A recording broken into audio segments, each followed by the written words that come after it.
అందరికీ నమస్కారం. దక్షిణాయనం వర్ష ఋతువు భాద్రపద మాసం శుక్లపక్షం నవమి. ఈరోజు చాలా విశేషమైన రోజు. ఈరోజు చాలా అదృష్టాన్ని అందించే రోజు. ఎందుకంటే గురువారం మూలా నక్షత్రంతో కూడి ఉండడం చేత ప్రకృతిలో చాలా విశేషమైన శక్తి ఉంటుంది. అందుకే ఈరోజు ఉదయాన్నే తెల్ల జిల్లేడు చెట్టుకి మీకు ఇష్టమైన వారు మీ మాట వినడం లేదు అంటే అక్కడ ఒకటి కట్టేసి పూజించి రావడం వలన అది సిద్ధిస్తుంది.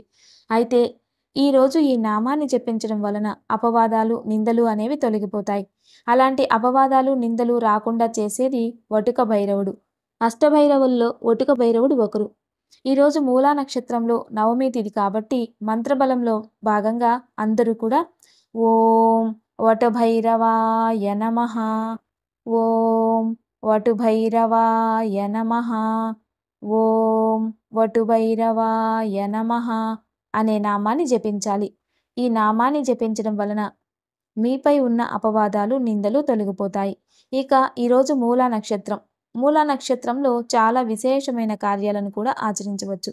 విశేషంగా ఏదైనా మంత్రసిద్ధికి తంత్రసిద్ధికి గురువారం మూలా నక్షత్రాన్ని విశేషంగా చూసి ఆచరిస్తూ పాటిస్తూ ఉంటారు. ఈరోజు ఏదైనా గురు ఉపదేశం తీసుకున్న నామాన్ని జపించడం చాలా మంచిది. అంతేకాకుండా ఈరోజు ఉమ్మెత్త పువ్వుని తీసుకొచ్చి పార్వతీ పరమేశ్వరుల ముందు పెట్టి పూజించడం వలన ఖచ్చితంగా భార్యాభర్తల మధ్య అనుబంధం పెరుగుతుందని శాస్త్రం చెబుతుంది.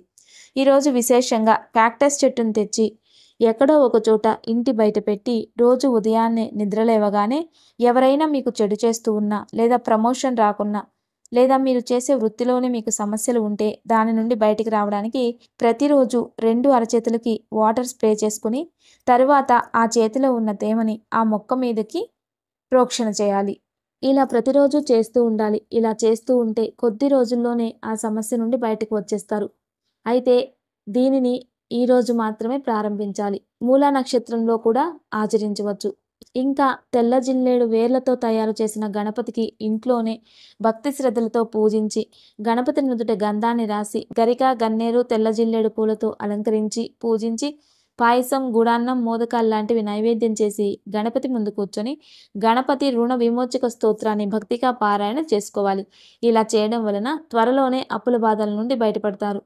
ఇన్ని విశేషమైన పూజలు ఈరోజు మనకు ప్రాప్తించాయి. ఇందులో అవసరం ఉన్నవారు ఏ పూజనైనా ఈరోజు సాయంత్రం లోపల ఆచరించాలి. అంటే మూలా నక్షత్రం వెళ్ళిపోక ముందే ఆచరించడం చాలా మంచిది. ఇక మంచి మాట. చాలామంది నేను చాలా తెలివైన వాడును, నాకు మించిన తెలివైన వారు ఇంకొకరు లేరు అని అనుకుంటూ ఉంటారు. మనకు తెలిసిన వారు కూడా కొందరు ఉంటారు. కోపం వచ్చేస్తుంది, ఆర్గ్యుమెంట్స్ కూడా చేస్తారు. అయితే జీవితంలో ఎంతోమంది అంతా నాదే, నాకే తెలుసు అని ఊహల్లోనే బ్రతుకుతూ ఉంటారు. అయితే మనం ఈ భూమి మీదకు రాకముందు వీరే మా తల్లిదండ్రులని కానీ, ఈ ఇంట్లోనే పుడతానని కానీ, లేదా మరణించాక వీరే నన్ను మోసుకెళ్తారని కానీ ఎవ్వరికీ తెలియదు. ఎందుకంటే అది విధిరాత, అదే ప్రకృతి ధర్మం. ఎవరూ దీనిని తెలుసుకోలేరు. నిజంగా ఇవన్నీ ఏదైనా తెలుసుకోగలిగితే ఇంకా వారు దేవుళ్ళు అయిపోతారు. అందుకే కొన్ని ప్రశ్నలకు సమాధానాలు ఎక్కడా కూడా దొరకవు. జీవితంలో తెలుసుకోలేనివి, తెలియని విషయాలు ఎన్నో ఉంటాయి. నిజానికి కొన్ని విషయాలు ఊహకు కూడా అందవు. అన్నీ నాకే తెలుసు అనుకోవడం అనేది భ్రమ. కొందరైతే దూరంగా ఉన్న కొండను చూసి చాలా నున్నగా అందంగా ఉంది అనుకుంటూ ఉంటారు. అదేవిధంగా దూరంగా ఉన్న జనాలను చూసి వారి జీవితం చాలా అందంగా ఉంది అనుకుంటారు. కానీ ఎప్పుడైతే వారితో మీరు ఉండి అర్థం చేసుకున్నప్పుడు అర్థమవుతుంది నిజంగా వారి జీవితం ఎలా ఉంది అని. అందుకే దూరం నుండి దేనిని కూడా అంచనా వేయకూడదు. కొన్ని అనుభవంతోనే అర్థమవుతాయి. అనుభవం నుండే నేర్చుకుంటాం. ప్రపంచంలో ఎందరో మహానుభావులు ఉంటారు. జ్ఞానం చాలా గొప్పది. కాబట్టి అందరితో గౌరవంగా, ప్రేమగా ఉండాలి. నాకే అన్నీ తెలుసు అనే భావనను విడిచిపెట్టి జీవితంలో ముందుకెళ్తూ ఉండాలి. ఇదే ఈరోజు మంచి మాట. ఇక ప్రకృతి వరం. ప్రకృతి వరంలో బిల్వవృక్షం. త్రిదళం త్రిగుణాకారం త్రినేత్రంచ త్రియాయుధం త్రిజన్మ పాప సంహారం ఏకబిల్వం శివార్పణం. బిల్వదళాన్ని శివుడికి అర్పించడం వలన 3 జన్మల పాపం పోతుందట. త్రిదళం చాలా విశేషమైనది. పంచదళం కూడా విశేషంగా కొన్ని వృక్షాలలో మాత్రమే లభిస్తుంది. బిల్వదళాన్ని కొందరు మారేడు పత్రాలని కూడా అంటూ ఉంటారు. బిల్వవృక్షానికి ఉన్న పండు చాలా విశేషం. బిల్వ పండులో ఉండే గుజ్జు రోగనిరోధక శక్తిని పెంచుతుంది. యాంటీ ఏజెంట్గా కూడా పనిచేస్తుంది. శరీరంలో ఉన్న అవయవాలన్నింటినీ నవయవ్వనంగా చేస్తుంది, వేడిని తగ్గిస్తుంది, కిడ్నీలకు చాలా మంచిది. దీనిని శ్రీఫలం అని అంటారు. బిల్వ దళాల కింద లక్ష్మీ నివాసం ఉంటుంది. ఉదయాన్నే లేచి బిల్వ వృక్షానికి ఒక ప్రదక్షిణ చేస్తే కాశీకి వెళ్ళి వచ్చిన ప్రతిఫలం ప్రాప్తిస్తుంది. బిల్వ వృక్షాన్ని దర్శనం చేసుకుంటే కాశీ దర్శన ఫలితం ప్రాప్తిస్తుంది. బిల్వాష్టకంలో బిల్వదళానికి ఉండే శక్తి వివరించబడుతుంది. బిల్వదళాలను నీటిలో మరిగించి ప్రతిరోజు గ్రీన్ టీ లాగా సేవిస్తూ ఉంటే ఫెర్టిలిటీ ప్రాబ్లమ్స్ తగ్గిపోతాయి. ఆధ్యాత్మికంగా ఉన్నవారు బిల్వ వృక్షం కింద కూర్చొని ధ్యానం చేస్తే ఒక మంత్రాన్ని ఒకసారి జపిస్తే 108 సార్లు జపించినంత ఫలితం లభిస్తుందట. దారిద్ర్యాన్ని దూరం చేస్తుంది, ఆరోగ్యాన్ని ఇస్తుంది, సంకల్పాలను సిద్ధింపచేస్తుంది. ఇటువంటి వృక్షం ప్రకృతి మనకిచ్చిన వరం. ఆయుక్షేమం, దివ్యమైన ఆయుక్షేమం. స్త్రీ పురుషులు అనే వ్యత్యాసం లేకుండా అందరూ హెయిర్ ఫాల్ సమస్యతో బాధపడుతూ ఉంటున్నారు. అయితే ఈ సమస్య నుండి బయటపడడానికి మరియు యూరినరీ ఇన్ఫెక్షన్ సమస్య నుండి బయటపడడానికి ఈ వట్టివేర్ల చూర్ణం దివ్యౌషధంగా పనిచేస్తుంది. ఇది ఆరోగ్యానికి చాలా మంచిది. రోజు ఒక స్పూన్ ఉదయం రాత్రి 2 పూటల 3 నుండి 4 నెలలు ప్రతిరోజు సేవించినట్లయితే హెయిర్ ఫాల్ సమస్య తగ్గిపోతుంది. ఎలాంటి సైడ్ ఎఫెక్ట్స్ ఉండవు. ఈ చూర్ణాన్ని స్నానం చేసే నీటిలో వేసుకొని స్నానం చేయడం వలన దారిద్ర్యం దూరం అవుతుంది. అదేవిధంగా ఈ చూర్ణాన్ని సాంబ్రాణిలో కలిపి ఇంట్లో ధూపం వేయడం వలన ఇంటికి దైవశక్తి పెరుగుతుందట. చిన్నపిల్లలకు ఈ సాంబ్రాణి వేయడం వలన బాలారిష్ట దోషాలు తొలగిపోతాయి. అన్ని విధాలుగా ఇది ఆరోగ్యానికి చాలా మంచిది. ఇక దివ్య పూజ. రేపు పూర్వాషాఢ నక్షత్రం, శుక్రవారం. లక్ష్మీనారాయణ యోగం. భార్యాభర్తల మధ్య సఖ్యత లేకుండా, ఇంట్లో ప్రశాంతత లేని ఇళ్లల్లో రేపు ఉదయాన్నే ఇంట్లో లక్ష్మీనారాయణల ముందు బెల్లంపై నెయ్యి దీపాన్ని వెలిగించి పారిజాత పుష్పాలతో కానీ లేదా ఏదైనా సువాసనాభరిత పుష్పాలతో కానీ లేదా చామంతి పూలతో కానీ పూజించాలి. చామంతి పూలతో పూజించడం వలన లక్ష్మీనారాయణలకు సంతోషం కలుగుతుంది. దాని వలన మీకు కూడా సంతోషం ప్రాప్తిస్తుంది. తర్వాత ఆ బెల్లాన్ని నీటిలో వేయడం కానీ జీవరాశులకు వేయడం కానీ లేదా ఆ బెల్లంతో ప్రసాదం చేసుకుని స్వీకరించడం కానీ చేయాలి. ఇక నేటి ఆలయ దర్శనం. ప్రపంచంలో విష్ణు దేవాలయాలు పరమ పవిత్రమైనవి 108 ఉన్నాయి. అలాంటి వాటిలో బద్రీనాథ్, ముక్తినాథ్ దివ్యక్షేత్రాలు ఒకటి. అయితే 107 దివ్యక్షేత్రాలని మనిషి శారీరకంగా దర్శనం చేసుకోవచ్చట. అయితే 108వ దివ్యక్షేత్రం అయినటువంటి వైకుంఠం అక్కడికి వెళ్ళాలి అంటే అది ఆత్మతో మాత్రమే సాధ్యమవుతుంది. అయితే ఈ 108 దివ్యక్షేత్రాలని ఒకే చోట దర్శనం ఇచ్చేలా హైదరాబాదులో ఉన్న ఒక క్షేత్రంలో కనబడతాయి. ఓం నమో నారాయణాయ అనే అష్టాక్షరి మంత్రం మన జీవన విధం. త్రిమూర్తులలో ఒకరైన శ్రీ మహావిష్ణువును కొలిచిన భక్తి ప్రవృత్తులకు ఆయన నామస్మరణ చేసిన మన జీవనానికి సార్థకత చేకూరడంతో పాటు ముక్తి కూడా లభిస్తుంది. అంతటి మహావిష్ణువు స్వరూపాన్ని దర్శించుకునే భాగ్యం కలిగితే అంతకంటే భాగ్యం మరొకటి ఉండదు.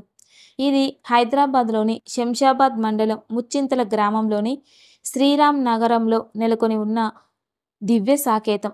ఈ దివ్య సాకేతం గురించిన విశేషాలు తెలుసుకుందాం. పెద్దజీయర్ స్వామివారి శత జయంతి ఉత్సవాలు పురస్కరించుకొని శ్రీమద్ పరమహంస పరివ్రజకాచార్యుల వారు అలాగే శ్రీ శ్రీ శ్రీ త్రిదండి శ్రీమన్నారాయణ రామానుజ చినజీయర్ స్వామివారు తమ ఆచార్యుల పాదపద్మములకు దివ్య సాకేతం అనేటటువంటి 3 నక్షత్రాల ఆలయాన్ని అంకితం చేశారు. ఈ ఆలయంలో కోదండ రామస్వామి, శ్రీ రంగనాథ, శ్రీ వైకుంఠనాథుడు మొదలైన ఆలయాలన్నీ కూడా కొలువై ఉంటాయి. ఈ ఆలయం 2006లో చాతుర్మాస సందర్భంగా భూమి పూజ మరియు శంకుస్థాపన పూజ జీయర్ స్వామివారి అమృత హస్తాలతో నిర్వహించబడింది. దివ్య సాకేతం ఆలయంలో దేవతా ప్రతిష్టాపనను 2009 ఏప్రిల్ 29 నుండి మే 10 వరకు అంగరంగ వైభవంగా నిర్వహించారు. దివ్య సాకేతం 3 అంతస్తులను కలిగి ఉంటుంది. ఇక్కడ విష్ణువు 3 వేరువేరు అవతారాలు దేవతల యొక్క రూపంలో దర్శనమిస్తారు. ఈ సాకేతంలో మొదటి అంతస్తులో శ్రీ కోదండ రామస్వామి ప్రధాన దేవుడిగా మనకి దర్శనమిస్తూ ఉంటారు. ఆయన పరివారంతో పాటు దర్శనమిస్తారు. విశ్వక్సేనుడు, ఆళ్వార్లతో పాటుగా ఇతరులు కూడా దర్శనమిస్తాడు. ఇక్కడ దైవాన్ని దర్శించుకున్న మరుక్షణంలో రాముడు తల్లిదండ్రుల పట్ల తమ హృదయంలో నెలకొని ఉన్న దయ, ప్రేమ, వాత్సల్యాన్ని గుర్తు చేస్తుంది. అదే సద్గుణాలతో మన హృదయాలకు పునీతం చేస్తుంది. 2వ అంతస్తులో విశ్వం మొత్తాన్ని ఒకే చూపులో వీక్షించవచ్చు. ఈ అంతస్తులో రంగనాథ స్వామి ధర్మపత్నులైనటువంటి లక్ష్మీ గోదాదేవి నిజ రూపాలతో దర్శనమిస్తూ ఉంటారు. ఇక్కడ బ్రహ్మదేవుడు కూడా కొలువై ఉంటారు. భగవాన్ శ్రీ రంగనాథుని దివ్యస్వరూపం అన్ని దివ్య దేశాల నుండి ఇక్కడికి వచ్చినటువంటి సాలగ్రామాలతో నిర్మితమైంది. ఈ దివ్య సాకేతంలో ప్రహ్లాదుని ఆరాధించడం అన్ని దేవాలయాలలో భగవంతుణ్ణి ఆరాధించడంతో సమానం.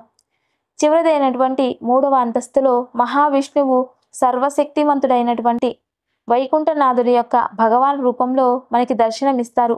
ఆయనే రంగనాథుని భగవాన్ అవతారంలో అవతరించారు. ఈ ఆలయం 8 గోపురాలతో ఉంటుంది. ముఖ్యంగా 8 గోపురాలు ప్రతి ఒక్కటి నారాయణ అష్టాక్షరి మంత్రంలోని ఒక్కొక్క అక్షరంతో అలంకరింపబడి ఉంటాయి. ఇదే విధమైనటువంటి 8 గోపురాల గర్భగుడి దక్షిణ భారతదేశంలోని గోష్ఠీపురం అని పిలువబడేటటువంటి మరొకటి మాత్రమే కనిపిస్తుంది. విశిష్టాద్వైత తత్వబోధకుడు గొప్ప సంఘ సంస్కర్త అయినటువంటి శ్రీ రామానుజాచార్యులు ఆలయ గోపురంపై నుండి నారాయణ అష్టాక్షరి సారాన్ని అందరికీ తెలియజేసిన ప్రదేశం కూడా ఇదే. ఈ దివ్య సాకేతం గర్భగుడికి ఒకసారి ప్రదక్షిణం చేస్తే 108 దివ్యక్షేత్రాలను నేరుగా ప్రదక్షిణ చేసినంత పుణ్యదాయకం. గర్భగుడి ఆవరణలో 108 బలిపీఠాలున్నాయి. ఈ బలిపీఠాలు 106 దివ్య దేశాల నుండి సేకరించినటువంటి పవిత్రమైన తులసి మొక్క ద్వారా ప్రతిష్ఠించబడ్డాయి. అందువలన ఈ ఆలయ ప్రాకారం చుట్టూ ప్రదక్షిణ చేయడం నేరుగా 108 దివ్య దేశాలను దర్శించినంత ముక్తిదాయకం. ఇంతటి మహత్తు కలిగిన ఆలయాన్ని అందరూ దర్శించి తరించాలని కోరుకుంటాం. ఇక దివ్యమైన యోగక్షేమం. ఈరోజు సాయంత్రం సరస్వతి అమ్మవారి ముందు నెయ్యితో 2 దీపాలు వెలిగించి అమ్మవారికి గంధాన్ని అలంకరించి తెల్లని పుష్పాలతో పూజిస్తూ సరస్వతి అష్టకాన్ని పఠించాలి. పూజానంతరం అమ్మవారికి అలంకరించిన గంధాన్ని పిల్లల నుదుటిన ధరింపచేయాలి. ఇలా చేయడం వలన పిల్లల్లో విద్యాభివృద్ధి కలగడమే కాక కళాకారులైన పిల్లలు అభివృద్ధి చెందుతారు. నమస్తే. Thanks for watching.